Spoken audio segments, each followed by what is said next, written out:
Unpacked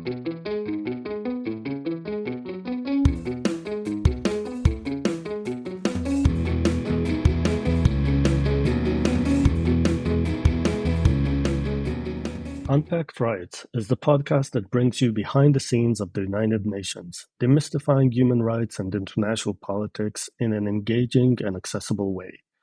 I am Yoni Shurowitz, a former diplomat and United Nations officer, and I will be your host.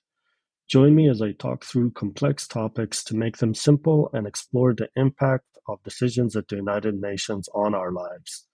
Get ready to be the smartest person in the room when discussing the top issues at the United Nations. On this episode of Unpacked Rights, I'll unpack the many ways a financial crisis at the United Nations could cripple human rights efforts worldwide. Plus, we'll peek ahead at hot issues like climate change and AI that we'll explore in future episodes. Tune in and get unpacked.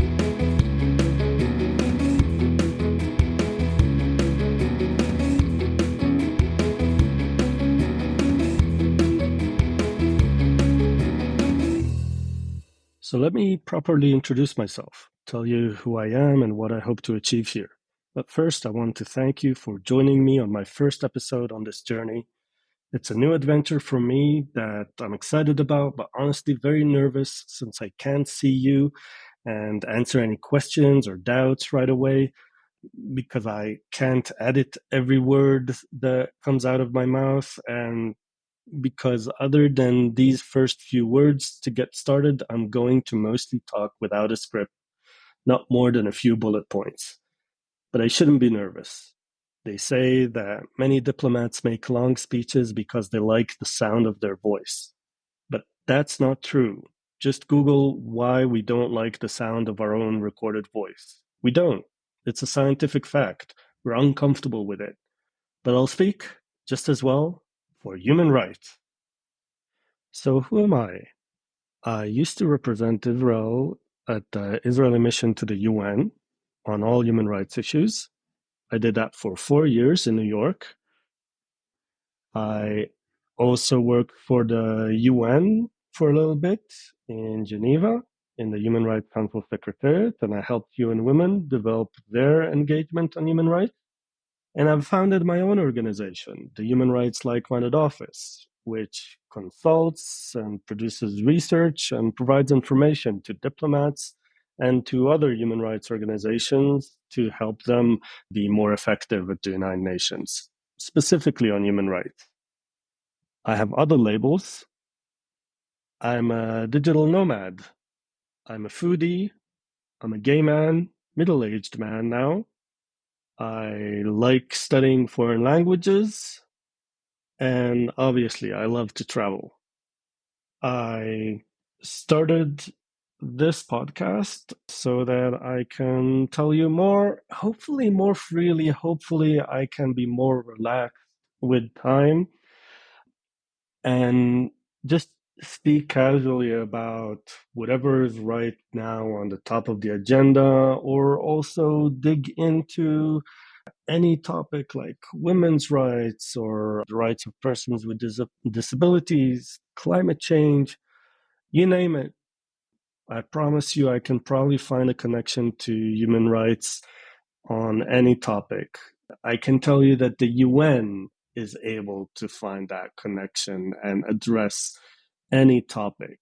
The question is, what are the results then? How can they affect us? That's what I'd like to dive into.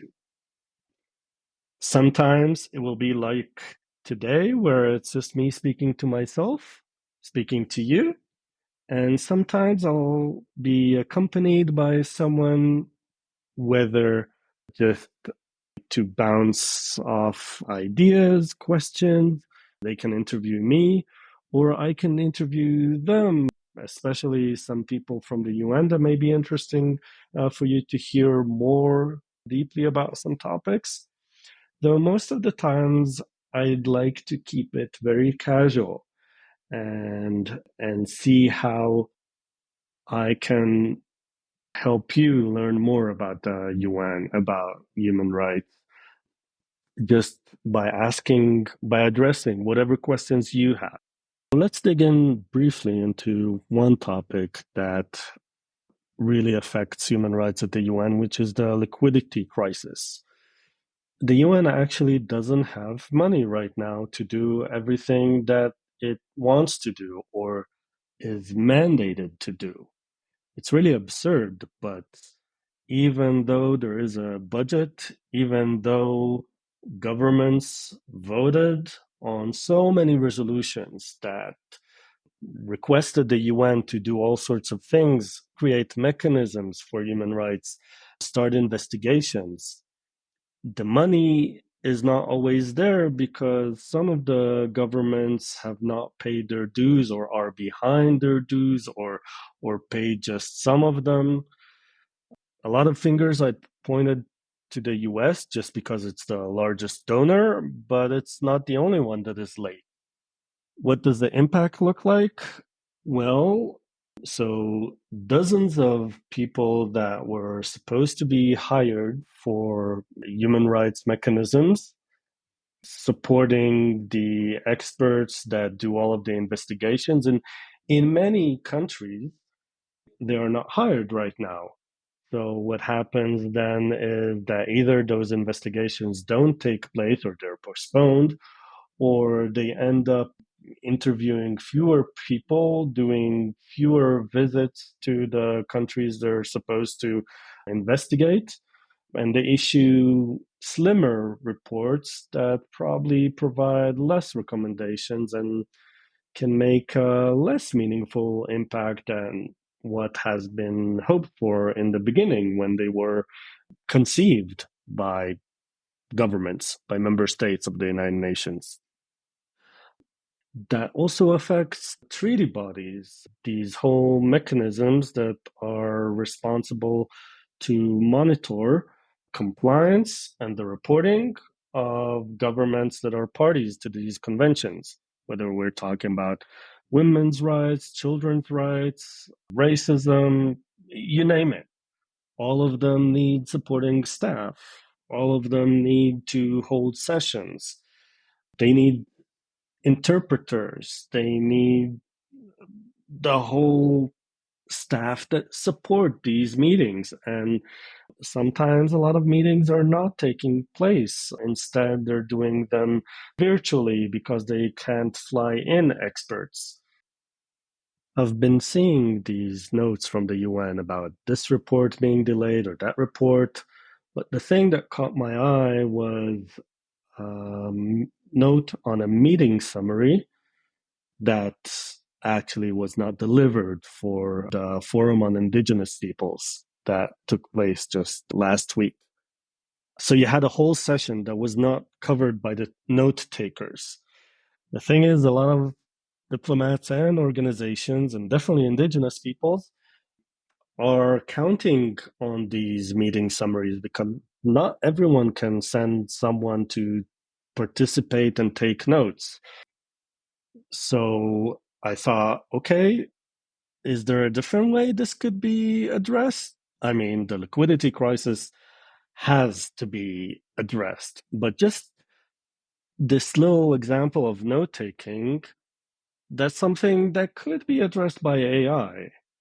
I've been using that more lately, and then I thought, okay, yes, let's just take at least the video because there's a video of the meeting, but you cannot download the video. So they do that in Geneva, but they don't do that in New York. Why? Beats me. There must be a reason for that. Is it union? Is it a different system managing it? I don't know. But when you do have the recording and it's provided even with a transcript, then you just copy that into your favorite AI and it produces a summary, and that can be good enough. I wrote to my colleagues to even suggest if they can't pressure the UN to do that, though that should be a no brainer, right? But if they can't, my organization can do that for them. But actually, this is not what we're around for. We usually provide answers to much bigger questions than what happened in the session. A summary could be delivered also by an intern sitting in the room. I suggest to my partners that we can help answer questions like for that forum, which states specifically called to enhance the participation of indigenous peoples at the UN. Because there's a way that governments participate. Most of them, 193, have a vote, and two of them don't get a vote. That's the Holy See and State of Palestine. NGOs have a different mechanism to participate, or actually a few mechanisms. Sometimes it's ad hoc that they register, but mostly they have to go through this arduous process through the Committee on NGOs. And we actually help those NGOs, sometimes advising them on how to navigate that process, because it can be very political and some of them can be blocked in the process. And we've also done projects to monitor that and show what was unfair in it, like how human rights organizations were discriminated or women's organizations were discriminated even more. We're able to draw these conclusions. So, back to the example of indigenous peoples, as they're pushing now to have maybe a mechanism for their participation that would be maybe somewhere in between member states and NGOs in terms of their privileges.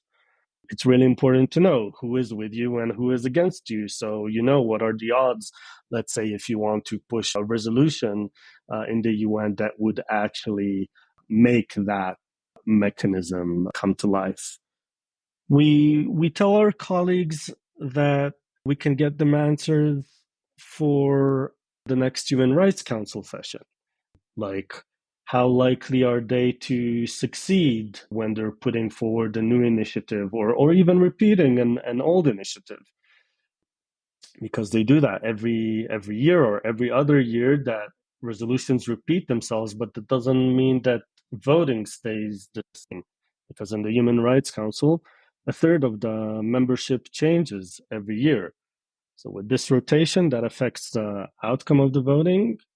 And if you are a diplomat that is pushing for, say, a resolution on the rights of the child, or if you're a children's organization, you want to know what is going to be the climate, what are going to be the numbers in the end. Let's say if a country like Russia presents amendments against the resolution. That's what happened in the last session.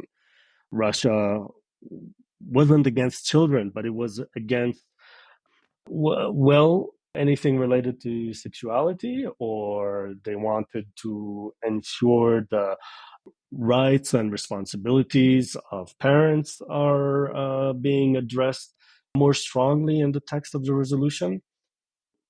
So, you want to know how you're going to do during the session, because governments and NGOs invest so much in the initiatives that they lead. There are other questions, or let's take an example of Ukraine. In previous years, before the whole-scale invasion by Russia, we were noticing that there was increasing decline in the support for a resolution on Ukraine. That was something that was really important to notice actually right before the invasion. And now Ukraine is trying really hard to keep the momentum, keep the support. They need to do their best to get more votes. So if you know what to expect, if you know exactly which countries to focus on, which may change their vote, or which may vote either way, maybe abstain or support, maybe abstain or oppose, then you can focus your bilateral advocacy on those countries, because otherwise you have to demarche, sorry, I use the UN word, you have to lobby, you have to approach 47 countries, 47 members of the Human Rights Council. No one can afford that usually. There are other questions worth addressing, like there's the open-ended working group on older persons, on aging, sorry. That's coming up very soon. And after more than a decade of discussing the question of what are the gaps in international law, how are older persons or senior citizens not protected well enough in international law and international human rights law, they've been discussing that forever now. It's very clear that there are gaps. The UN itself, the Office of the High Commissioner for Human Rights, produced a report that pointed exactly to the problem, and we can go into that in another episode. But finally, they're saying, okay, it's time to start drafting a convention. That's not so easy because not everyone is on board of even having a convention. So that's a question you really want to answer. You want to know who is with you and who isn't, or maybe who hasn't said anything. We're able to answer all of these questions and more. Regardless of the UN liquidity crisis, having the most information in hand is so important, whether you're a diplomat or an NGO, or you know what, also a UN officer. I loved reporting when I was in the Human Rights Council and knowing that what I wrote about the session was going to the High Commissioner, that was informing the High Commissioner on what exactly is important right now, who said what. That's important. If you want to push a certain agenda, you need to have all the facts in hand. I think that's enough about that. Let's move on. I'd like to wrap up with telling you about some topics we could address in future episodes, but please feel free to reach out and tell me about topics you'd like me to address. So we could address, let's say, any country that is on the UN's agenda, let's say Afghanistan or Myanmar or North Korea or Syria or Yemen. There has been so much work that has been done on human rights in those countries. Results are another question, but we can talk about that. We can also talk about why it's a problem to use that list, because I just listed only countries from the Asia Pacific region. So alternatively, I could say we could talk about Afghanistan, Israel, Sudan, Ukraine, Venezuela, for example. And actually, we can talk about so many other countries. Sometimes it's easier to unpack thematic issues. So I gave a few examples, like I spoke about older person. We could speak about climate change. The UN recognized the right to a healthy environment. Is climate change still a hot topic at the UN? Does it still get the same level of attention? Not so sure. But what has the UN done? We can look into that. What are some human rights implications of artificial intelligence? That is still a new topic, and yet it's already addressed by a number of UN bodies and some human rights experts. We can talk about that as well. And what are the responsibilities of private sector companies? We can talk about what is the problem of the Special Rapporteur on Violence Against Women with trans women. Yes, not all human rights experts do exactly what is expected of them by the whole human rights community. We can talk about what you do when there is such disagreement, and how NGOs or ambassadors have reacted to experts that they didn't agree with. Although, overall, in our like minded camp, we all cherish the experts. They're called special procedures mandate holders, independent experts, or special rapporteurs, or members of the commissions of inquiry, and diplomats from like minded countries. do everything to protect their independence and are careful about criticizing them, though sometimes they have no choice. Thank you, and I look forward to talking to you again soon.